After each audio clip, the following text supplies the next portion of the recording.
TJ? Yeah. What do you got? Well, we spoke about this team earlier. Last year there was a lot of talk. We heard this title a lot, Tom. Mr. Irrelevant, right? We heard it literally 10 times a week, every week when we were discussing the Niners. But I kind of feel we're at the point, and I want to know if you agree, where we got to put that Mr. Irrelevant title to bed because Brock Purdy is a legit starting quarterback in the NFL, and there shouldn't be any more doubts about that. Well, wasn't there some poll that came out that didn't have him in the top 10? Recently, or somebody ranked quarterbacks didn't have him in the top 10. There's been a few ranked. I understand why you look at him. Just the measurables, the size, the arm. It's not off the charts. He's never going to be Josh Allen. He's never going to look like Daniel Jones or Trevor Lawrence. Any of those guys who are the bigger types of quarterbacks. But there's a reason Kyle Shanahan was willing to draft him. Waited all the way till the final pick in the draft. And it's the processing ability. It's the ability to get the football out of his hand quickly, to see it and rip it. Every quarterback that Kyle Shanahan has ever had in his career has been that type of a guy, whether you're talking about Kirk Cousins or Matt Schaub. You can go down the list of different quarterbacks that Kyle Shanahan's had.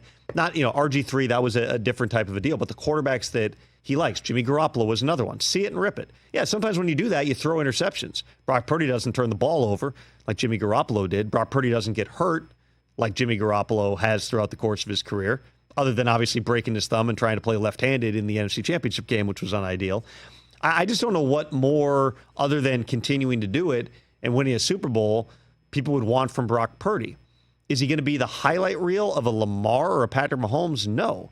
But Kyle Shanahan and his system aren't built around making plays outside the scope of the offense or needing to make sidearm throws and things like that. It's Kyle's greatest skill is getting people open. He can scheme people open.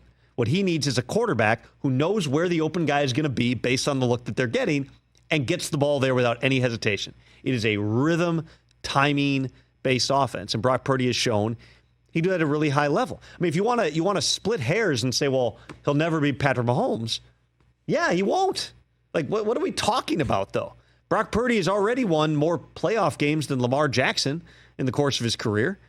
So if the goal is to win football games and you can rely on Brock Purdy to get the ball into the right people's hands, that should be what you're targeting. I guess the question then becomes, once you pay Brock Purdy, can you afford to have this level of running backs and receivers, an expensive tight end, a really expensive defense? Can you afford to have those parts? But that goes for everybody. Yeah. Patrick Mahomes can elevate the level of the people around him. Brock Purdy, is he elevating the level or is he playing up to the level of really good weapons around him? That's the next step for Brock Purdy. But you still don't have to worry about it this year because he's still not eligible for a contract extension this year. I think it's hard to look at the past 2 years and say Brock Purdy, just based on those 2 years, has not been a top 10 quarterback in the NFL. Catch the Rich Eisen Show every single day on the Roku channel, 12 to 3 Eastern, for free.